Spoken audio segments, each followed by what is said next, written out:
Okay, today we're continuing to work through our examples on limits at infinity, and we have here the limit as x approaches minus infinity of the square root of 7x squared minus 2 over 3x plus 8. Okay, the first thing I want to do is kind of just plug this in and check the values. So if you look at minus infinity in the numerator, when you square that, that's going to infinity, and then everything else isn't really going to matter here. So the numerator is going to infinity.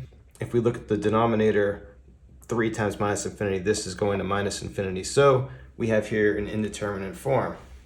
And so in this case, we're going to need to do some more work. And what I want to do is some factoring. So first, what I'm going to do is, in the numerator, I'm going to factor this x squared out like this. So we'll have x squared times 7, and then this minus 2 will become minus 2 over x squared. Yeah, that's kind of ugly. And then here in the denominator, I factor out an x, and this is going to become 3 plus 8 over x. Now from here, you'll notice this term is going to 0 with the x in the denominator. This term is going to 0. And then what I want to do is I want to get this x squared outside of the radical. So let me just rewrite for a moment. Now when I pull this x squared out in the numerator, I'm going to have to be careful because the square root of x squared is actually going to be absolute value of x. So we're going to leave that for now. Then we just have this 7 left over, so we'll have square root of 7.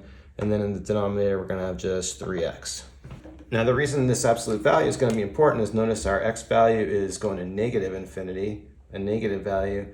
So in order to remove this absolute value, I can do that, but what I need to do is reverse the sign. So I'm just going to have a negative sign out front here.